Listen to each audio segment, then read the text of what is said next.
Bismillahirrahmanirrahim. Assalamualaikum warahmatullahi wabarakatuh.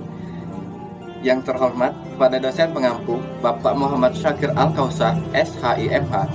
Semoga selalu dalam kebahagiaan dan selalu dalam lindungan Allah Subhanahu wa taala. Izin memperkenalkan diri.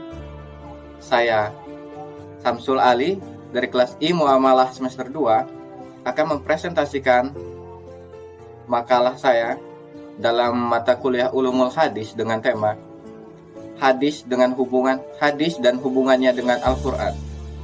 A. Pengertian kehujahan hadis. Hujah merupakan suatu gelar keahlian yang diberikan kepada seorang imam yang sanggup menghafal 300.000 hadis secara sempurna, baik sanadnya, perawinya, maupun matanya. Di antara para tokoh muhadisin yang sanggup menghafal 300.000 hadis secara sempurna adalah yang pertama Hisham ibnu Urwah, yang kedua Muhammad Abdullah ibnu Amr, yang ketiga Abu Uzaid Muhammad ibnu Walid.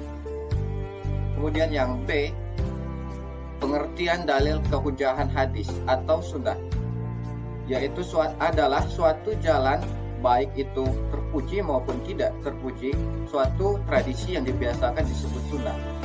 Sementara itu, menurut para muhaddisin, adalah segala sesuatu yang dinukilkan kepada Nabi Shallallahu Alaihi Wasallam, baik perkataan, perbuatan, takrir, sifat, pengajaran, atau maupun pembelajaran hidup, baik sebelum Nabi Shallallahu Alaihi Wasallam diangkat menjadi Rasul maupun sesudah diangkat menjadi Rasul. Fungsi tafsir hadis terhadap Al-Quran. 1. Bayan at-takrir, yaitu hadis berfungsi sebagai untuk menetapkan dan mengokohkan suatu dalil yang telah ada di dalam Al-Quran.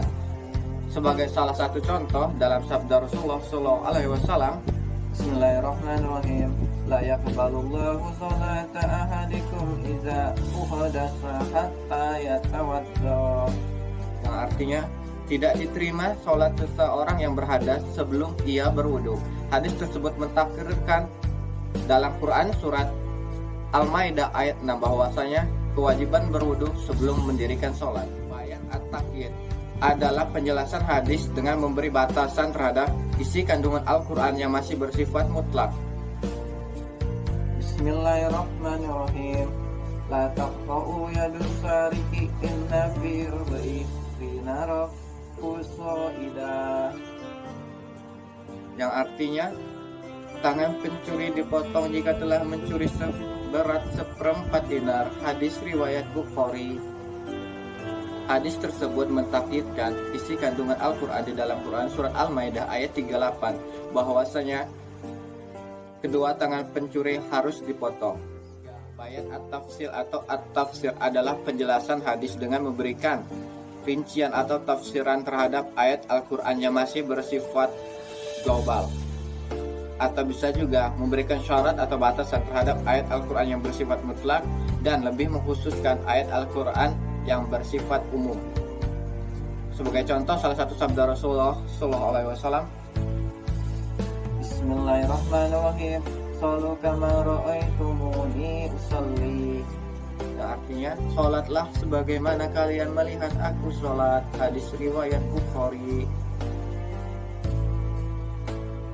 Hadis tersebut mentafsirkan yang telah ada di dalam Quran surat Al-Baqarah ayat 43 bahwasanya wajib mendirikan sholat bagi setiap muslim.